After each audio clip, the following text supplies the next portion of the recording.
এখনো খবর আছে, কি বলি শোনো। মালতীর বাবা তনুর মায়ের সাথে আমাদের গ্রামের ওই বড় শিব ঠাকুরের মন্দিরে বসে ফটো তোলা, কথা বলা, বাবা সে কি কথা, কি বলবো। আর আমার বলতে নিজের লজ্জা লাগছে, লজ্জা। ছি ছি ছি, কি নচ্ছর কারবার। বলি, মালতীর বাবা ডাকলো বলে কি ওকে চলে যেতে হবে? কেন, ওর কি একটা নিজের লজ্জা বোধ নেই?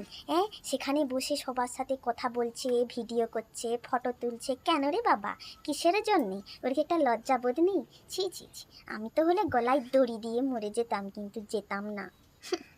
না, আমি গেছিলাম বলতে ওই সেই ধনুর বাবা আছে না, আমায় ডাকছিল। আমরা একটু গেছিলাম ওই ওই যে লেবু আছে না ওদের পাড়ার, সেই লেবু গাছের কাছে একটু গল্প করতে গেছিলাম। অনেক দিনের বন্ধু হয়, ফ্রেন্ড হয়, আমরা একসাথে পড়তাম। তো সেই জন্য একটু গেছিলাম কথা বলতে, একটু লেবু তুলতে আর কি।